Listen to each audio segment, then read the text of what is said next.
It's one of those things, yeah. In a court of law, you can't prove that he's threatening violence. But everyone knows that's what he's saying.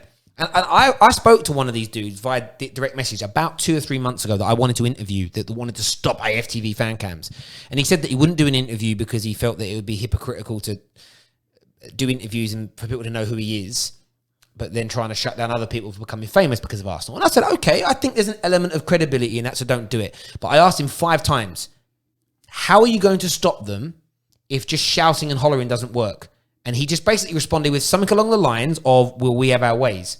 Again, when you're from where I'm from, I'm sure most of you watching get this, that sounds like a physical threat to me. I mean, this isn't the first time that Arsenal Fan TV have been attacked physically to an extent at Arsenal games. I remember one happened at the Emirates itself. Yep. And this is the second one. But I'm not gonna say it is directly the fault of who I'm gonna go on to, but it goes on to what we spoke about earlier in terms of media fueling this kind of behavior, this kind of abuse. And I'm in no doubt that the way that Robbie was attacked and it's to an extent set up by TalkSport, Simon Jordan and Jim White, because for me it's supposed to be Robbie versus Simon Jordan. Jim White came clear with what side he was on, and Robbie was at a disadvantage, and he even though he did very well in that interview, or whatever you want to call it, that debate. I'm in no doubt that how that whole thing went and what has been said and what was said in that interview or in that debate and prior on TalkSport and in the media has fueled a lot of this hate, of course, towards AFTV. And that's it. No doubt about it. And I said it yesterday, and I'll say it again now. I'm a little calmer. I spoke to Robbie very briefly, just by WhatsApp. So we messaged. And he basically told me, I'm more motivated now for 2020 than ever before. And I think, big up you, because that's what you need to do here. And the media, we know the media is scared. We know the media is so intimidated by what AFTV, Redmen TV, United Stand are doing. And then you've got the smaller players in that game. And I do put ourselves in that category. Me and you spoke off air today about what we've got coming up in the future. This stuff's going to be big. Trust me. Big things coming. And it's part of the reason why we built this place. And they hate it. So they're doing what stereotypical media outlets do: discredit, turn people against you to try and make numbers move away. But the mainstream media still doesn't understand social media, and this is only actually going to make AFTV more popular. And this has happened for over the course of time. And I always speak about this from on a political level. If there's a party or there's a media commentator, so like an Alex Jones, who's deemed, too controversial for TV, ban him from all social media, force him underground, they become more appealing. Or why are they because there's you cannot be in culture, you cannot be the main culture and the counterculture. You can't be punk rock and conservative at the same time, one or the other. For me, YouTube, fan channels, fan media, it's the punk rock of media now. It goes against the convention.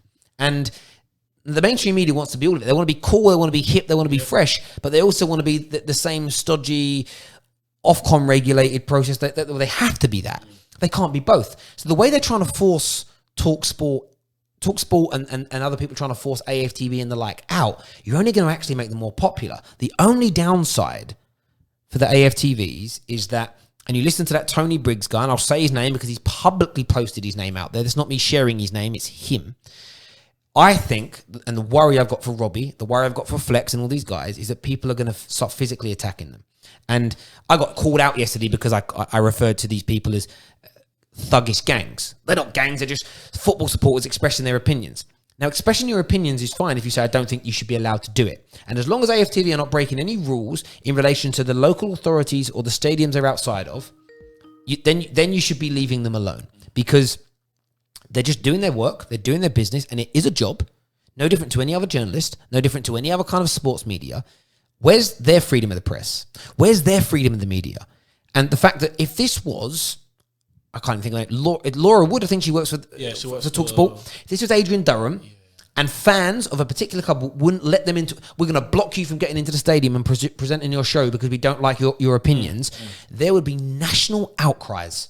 Yeah. National, look at this, thugs, hooligans, this, that, and the other. And that's how Robbie is being treated here. And this guy's video, look, he's entitled to that opinion. But that for me is I wouldn't even call that passive aggressive. That for me is an open threat that if you continue to do what you do, the numbers are going to grow and they're going to get bigger. And if the media don't come out and push back and say this is wrong, if they don't go after the thugs, if they don't go after what I would call gangs, they're like a pack of hyenas. If they do not go after them, the numbers will grow because there's always safety in numbers. And people think, oh, look, it's not being criticized. I'm going to join. I'm going to join. I'm going to join. I'm going to join. And my worry is that one day someone gets beaten up, gets physically hurt. In this day and age, with what goes around on the streets, there's acid, there's knives, and people think, I'm not even talking out of turn here. This stuff goes on. Yeah. And the media will continue to push it. They really, really will, because they hope it disappears. And the thing is, they're not. The media's not gonna come out and speak against what happened to AFTV. They're gonna hope that it probably happens more. So it means that AFTV have to stop what they're doing, which gives them back their, you might say, market share or whatever you may call it. Yeah. Or they're just going to use it to say, see, this is the atmosphere that AFTV are creating. Yeah. And it's like, well, there's been football hooligans pre-YouTube. We haven't stopped football. Football still goes on. Yeah. Is it the football that created the hooligans, or did the hooligans attend football games? Is it AFTV that have created these hooligans, these thugs, or are there thugs going to football games? It's the same as the racial issue. Exactly. It's a societal problem. And do you know what's interesting? Did Rudiger feigning injury make someone racist? No. The racism jumped out because they were angry with Rudiger's actions. Yeah, exactly. And these people are what they are. Nobody, by the way, somebody who is someone like you, someone like me, who are, we're working class, but we're middle of the road guys. We don't get involved in violence. We don't go out and fight at the weekends. We don't have that national aggression going through it. We're just, I say, normal people. If I don't like a fan channel, if I don't like a fanzine, if I don't like a radio station, if I don't like a political party, I'll just accept that they exist and I move on with my life. These people that are angry of AFTV, that are confronting them, that want to do all sorts of things to them, just read the tweets, TalkSport. They're violent people. They're nasty people by their pure nature. This is just an outlet for them to go, right, I can get rid of all my own frustrations with my own life. I'm unhappy with my job. I don't like my wife. My kids have disappointed me. It's a number of things. You know, I'm not happy that I'm poor. I'm not happy that I didn't get the promotion that I wanted. I'm just not happy that my team's It's not like, but even with football, like, I get angry at Man United results, but I am, touching wood, I'm very, very happy with my life. When I was younger and I had my own personal problems, when Man United weren't doing so well, it did trigger a very different response from me because my own, I wasn't happy within myself. And the problem is, I'm not even angry. And it maybe didn't come across yesterday. They are thugs. And they did come across in a pack-like, mob-like, gang-like mentality. I'm not angry at them. I'm angry with the media for fueling this. These people that don't realize they've just been indoctrinated.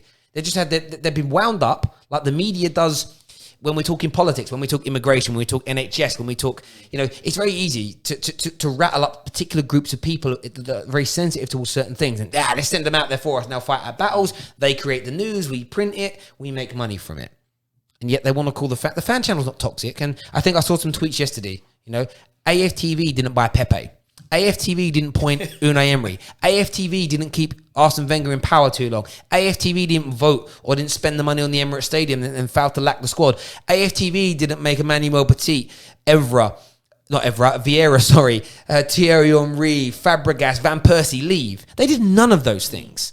Absolutely none of them. And yesterday, I watched all the fan cams. They're all pretty positive. Yeah. All positive. Yeah. Who knew?